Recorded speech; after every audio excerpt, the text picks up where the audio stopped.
ನಮಸ್ಕಾರ ಫ್ರೆಂಡ್ಸ್. ಶ್ರೀರಂಗಂ ತಿರುಚಿ ಡಿಸ್ಟಿಕ್ಕು, ತಿರುಚಿ ತಾಲೂಕು ಇರುವ ಶ್ರೀರಂಗಂ ದೇವಸ್ಥಾನ 7 ಅದಿಶಯ ದೇವಸ್ಥಾನ ಅಂತ ಹೇಳ್ತಾರೆ. ಅದರ ಬಗ್ಗೆ ನೋಡೋಣ ಬನ್ನಿ. ಸಬ್ಸ್ಕ್ರೈಬ್ ಮಾಡಿ, ಲೈಕ್ ಮಾಡಿ, ಶೇರ್ ಮಾಡಿ. ಈ ದೇವಸ್ಥಾನ ಭೂಲೋಕ ವೈಕುಂಠಂ ಹೇಳ್ತಾ ಇದ್ದಾರೆ. 156 ಅಡಿ ಎಕರ್ ಮಹಾವಿಷ್ಣು ದೇವಸ್ಥಾನ, 156 ಎಕರ್ ದೇವಸ್ಥಾನ ವಿಸ್ತೀರ್ಣ. ಎರಡನೇ ಮಹಾವಿಷ್ಣು ದೊಡ್ಡದಾದ ದೇವಸ್ಥಾನ ಇದು. ಎರಡು ಪಕ್ಕದಲ್ಲಿನೂ ಕಾವೇರಿ ಏರು ಹೋಗುತ್ತೆ. ಸೆಂಟ್ರಲ್ಲಿ ಇರುವ ದೀಪದಲ್ಲಿ ಇರುವ ರಂಗನಾಥ ಸ್ವಾಮಿ ದೇವಸ್ಥಾನ ಎಂಬಕ್ಕೆ ಆದಿ ತಿರುವರಂಗಂ ಅಂತ ಹೇಳ್ತಾ ಇದ್ದಾರೆ. ಹಿಂಗೆ ಇಲ್ಲಿ ದೇವರು ರಂಗನಾಥ ಸ್ವಾಮಿ ಅಂತನೂ, ತಾಯಾರು ರಂಗನಾಯಕಿ ಅಂತಲೂ ಹೇಳ್ತಾ ಇದ್ದಾರೆ. ಆದಿಕಾಲದಲ್ಲಿ ಶ್ರೀರಾಮರು ಪಟ್ಟಾಭಿಷೇಕ ಮಾಡಿಕೊಂಡ ಮೇಲೆ ವಿಭೀಷಣಗೆ ರಾಮರು ಒಂದು ವಿಗ್ರಹ ಕೊಡ್ತಾರೆ, ರಂಗನಾಥ ಸ್ವಾಮಿ ವಿಗ್ರಹ. ಅವರು ಶ್ರೀಲಂಕಾಕ್ಕೆ ತಗೊಂಡು ಹೋಗುವಾಗ ಅದನ್ನು ಒಂದು ಮೇಷ ಒಂದು ಹುಡುಗನ ಹತ್ರ ಕೊಟ್ಬಿಟ್ಟು ಹೋಗಿ ಸ್ನಾನ ಮಾಡಿಬಿಟ್ಟು ಬರ್ತಾರೆ. ಅವ್ರು ಬರುವುದರೊಳಗೆ ಅವನು ಕೆಳಗೆ ಇಟ್ಟುಬಿಡ್ತಾನೆ. ಇಡಬಾರ್ದು ಅಂತ ಹೇಳಿದೂ ಅವನು ಕೆಳಗೆ ಇಟ್ಬಿಡ್ತಾನೆ. ಬಂದು ನೋಡಿ ಅವನ್ನ ಬೈತಾರೆ, ಯಾಕೆಪ್ಪ ಕೆಳಗೆ ಇಟ್ಟಿದೆ ಅಂತ. ಅವರು ಕೇಳಿಲ್ಲ. ಅವರು ಕೆಳಗೆ ಇಟ್ಬಿಟ್ಟಿದ್ದಕ್ಕೆ ಅದನ್ನು ನೋಡಿ ಎತ್ತಕ್ಕೆ ಹೋಗ್ತಾರೆ, ಅದು ಬರಲ್ಲ. ಅದನ್ನು ಬಾಧೆ ಬಿದ್ದು ಆಮೇಲೆ ಆಕಾಶದಿಂದ ಒಂದು ಹಸಿರೀರಿ ಕೇಳುತ್ತೆ ಅವ್ರಿಗೆ, ನೀವು ಬೇಜಾರು ಮಾಡ್ಕೋಬೇಡಿ, ಇಲ್ಲಿ ನನಗೆ ತುಂಬ ಚೆನ್ನಾಗಿದೆ, ನಾನು ಇಲ್ಲೇ ಇರ್ತೀನಿ ಅಂತ. ನೀನು ಕೊಟ್ಟು ಮಾತುಗೆ ನಾನು ಯಾವಾಗಲೂ ಶ್ರೀಲಂಕನ ನೋಡ್ಕೊಂಡಿರ್ತೀನಿ ನಾನು.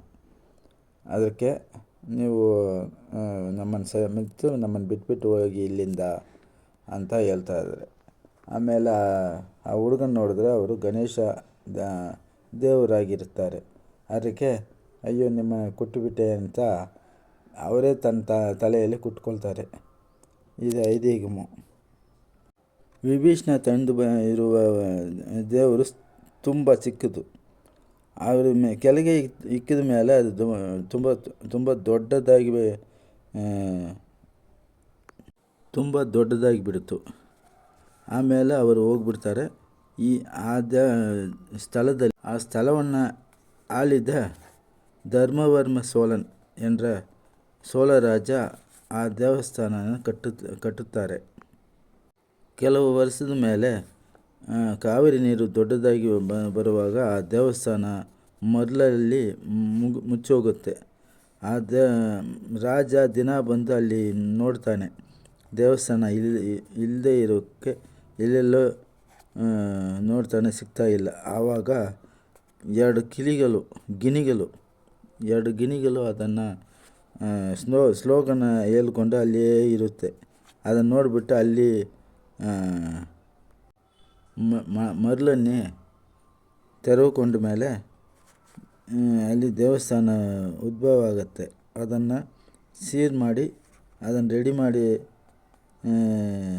ಮಾಡುವಕ್ಕೆ ರಾಜನಿಗೆ ಗಿನಿ ಸೋಲ ಅಂತ ಹೆಸರುವಾಸಿಯಾಗಿದೆ. 5000 ವರ್ಷ ಹಳೆಯದಾದ ಈ ದೇವಸ್ಥಾನವನ್ನು ಸೋಳர்கள், ಪಾಂಡ್ಯர்கள், ಸೇರர்கள், ವಿಜಯನಗರ ಪೇರರಸು ಎಂಬ ಎಲ್ಲ ರಾಜರು ಈ ದೇವಸ್ಥಾನನ ಸೀರ್ ಮಾಡಿ ದೊಡ್ಡದಾಗಿ ಕಟ್ಟಿರ್ತಾರೆ. 14ನೇ ಶತಮಾನದಲ್ಲಿ ಡೆಲ್ಲಿ ಸುಲ್ತಾನ್ ಎಂಬ ರಾಜರು ಬಂದು ಈ ದೇವಸ್ಥಾನ ಸೂರೆಯಾಡ್ತಾನೆ. ಇರೋ ಬಂಗಾರ, ಎಂಡಿ ಈ ಥರ ಎಲ್ಲ ತಗೊಂಡು ಅವನ ಊರಿಗೆ ತಗೊಂಡು ಹೋಗ್ತಾನೆ. ಭಾರತ ದೇಶದಲ್ಲಿಯೇ ತುಂಬ ದೊಡ್ಡದಾದ ಮಹಾವಿಷ್ಣು ದೇವಸ್ಥಾನ ಇದು.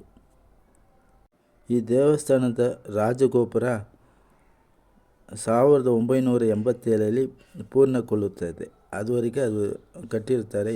ಎಲ್ಲರೂ ಸೇರಿ 1987 ಪೂರ್ತಿ ಮಾಡಿರ್ತಾರೆ. 108 ದಿವ್ಯ ದೇವಸ್ಥಾನಗಳ ಫಸ್ಟ್ನೇ ದೇವಸ್ಥಾನ, ಮೊದಲನೇ ದೇವಸ್ಥಾನ ಇದು. 63 ನಾಯನ್ಮಾರ್ಗಳು ಎಲ್ಲರೂ ಆಡಿರ್ತಾರೆ. ಅದರಲ್ಲಿ ಮೊದಲನೇ ಎನ್ನು ಆಳ್ವಾರ್ ಕೋದೈ ನಾಚಿಯಾರ್